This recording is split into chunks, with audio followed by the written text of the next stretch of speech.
बहुत बहुत धन्यवाद।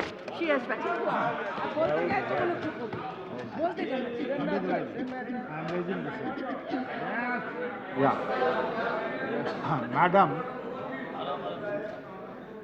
मैडम, सन 2006 में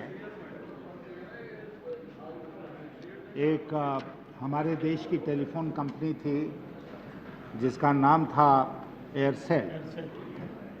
उसने अपनी कंपनी को बेच दिया मलेशिया की एक कंपनी थी मैक्सिस, उसके हाथों, और ये सौदा था करीब 4000 करोड़ रुपए का। अब जब से ये डील हुआ तब से आज तक यह डील जो है वो भयंकर विवाद का विषय बना रहा है। विवाद के 3-4 मुख्य बिंदु हैं। नंबर 1 कि किस परिस्थिति में भारतीय कंपनी ने विदेशियों को अपना शेयर बेचा, ये पहला विवाद का विषय है। अब उसके विस्तार में मैं इसलिए नहीं जाना चाहता हूं कि उसकी जांच कहीं और हो रही है। दूसरा जो विवाद का विषय बना वह यह बना कि उस समय के नियम के अनुसार, सरकारी नियम के अनुसार, भारतीय कंपनी में विदेशी पूंजी 74% से ज़्यादा नहीं हो सकती। आज भी वही नियम है, लेकिन जिस मलेशियन कंपनी ने, मैक्सिस ने इसको खरीदा, उसने मलेशिया के स्टॉक एक्सचेंज में ये रिपोर्ट दिया, घोषणा की कि उसने 99.3% इसमें शेयर खरीद लिया। 99.3% कब, कैसे खरीदा, जबकि सीमा थी 74%।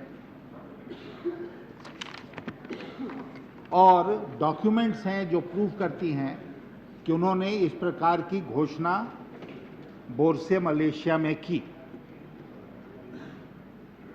उसके बाद उन्होंने इसका जो एक्सेस था, जो अधिक था, उसको सस्ते दाम पर किसी भारतीय को दे दिया।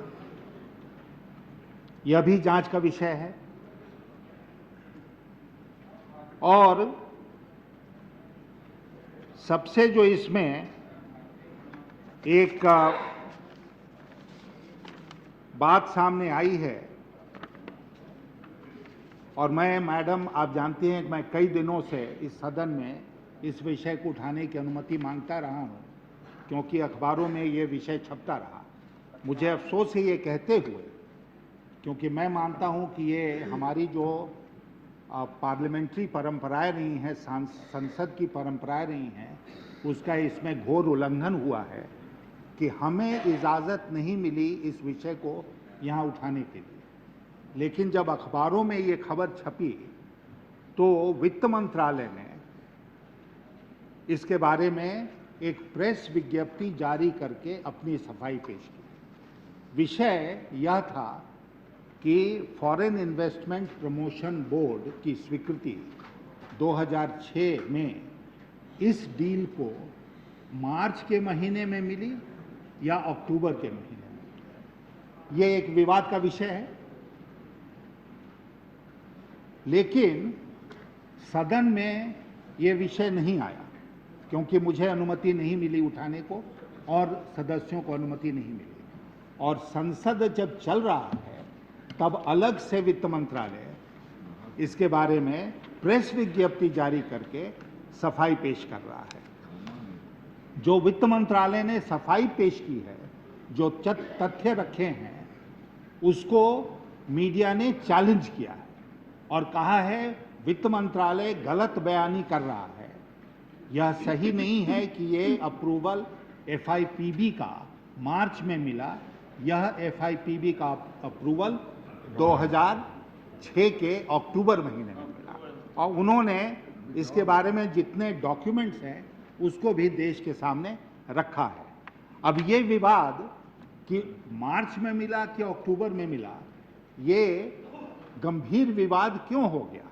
ये गंभीर विवाद ये इसलिए हो गया कि इसी बीच में उस समय के जो वित्त मंत्री थे, उनके सुपुत्र ने 5% शेयर इस कंपनी का ले लिया, खरीद लिया। किस कीमत पर खरीदा कुछ पता नहीं है। और मैं मानता हूं कि यह भी अपने आप में महत्वपूर्ण नहीं है कि उनको शेयर जो 5% दिया गया वो मार्च के पहले दिया गया या मार्च के बाद दिया गया, अक्टूबर के पहले दिया गया, मार्च और अक्टूबर के दरमियान में दिया गया, नहीं दिया गया।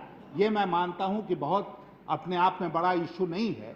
इशू यह है कि प्रॉपर्टी के पॉइंट ऑफ व्यू से, मिनिस्टीरियल रिस्पॉन्सिबिलिटी के पॉइंट ऑफ व्यू से, हमारी परंपराओं को ध्यान में रखते हुए क्या ये सही था कि इस प्रकार का डील हो जिसमें उस समय के मंत्री जो एफआईपीबी के चेयरमैन हैं, जो अप्रूव करते हैं इन सौदों को, उनके पुत्र इसमें 5% शेयर ले लें? यह कॉन्फ्लिक्ट ऑफ इंटरेस्ट। और आप जानती हैं कि सदन में जब भी कॉन्फ्लिक्ट ऑफ इंटरेस्ट होता है तो सदस्य को खड़े होकर कहना पड़ता है कि कॉन्फ्लिक्ट ऑफ इंटरेस्ट है और इसलिए हम इस पर विचार नहीं करेंगे। और सरकार में एक परंपरा, जिस परंपरा के अनुसार अगर मंत्री महसूस करते हैं कि कॉन्फ्लिक्ट ऑफ इंटरेस्ट है तो वो अपने को रिक्यूज कर लेते हैं, यानी कि उससे अलग कर लेते हैं कि हम इस विषय से या इस फाइल से डील नहीं करेंगे। यहां पर इस तरह की कोई बात नहीं हुई और वित्त मंत्री ने उस समय के, चाहे मार्च में चाहे अक्टूबर में, इस डील को अपनी मंजूरी दी एफआईपीबी के चेयरमैन की हैसियत से। तो मैं आपके माध्यम से ये कहना चाहता हूं कि ये बहुत ही गंभीर विषय है और मैं चाहूंगा कि सदन के नेता, वित्त मंत्री महोदय, जो इस पूरे विषय से संबंधित हैं, वो इसके बारे में अगर वित्त मंत्रालय का और सरकार का पक्ष रखें तो बेहतर होगा। इसके आगे और करेंगे। फिर उसके बाद हम लोग इस निष्कर्ष पर पहुंचेंगे, सही हुआ, गलत हुआ। लेकिन मुझे लगता है कि प्राइमा फेसी, प्रथम दृष्टया जो कुछ हुआ वो एक भयंकर घोटाला हुआ है इस देश में और सरकार को पूरी तरह से खुलकर सामने आना चाहिए और इस बात के ऊपर पर्दा नहीं डालना चाहिए। यही मैं आपसे निवेदन करता हूं। अपने बेटे को सस्ते में शेयर दिया।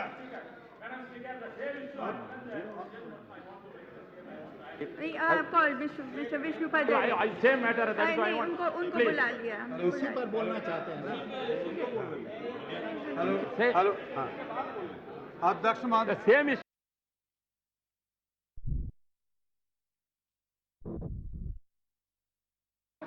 अध्यक्ष महोदय, अंडमान निकोबार द्वीप में असेंबली नहीं है, यूनियन टेरिटरी है।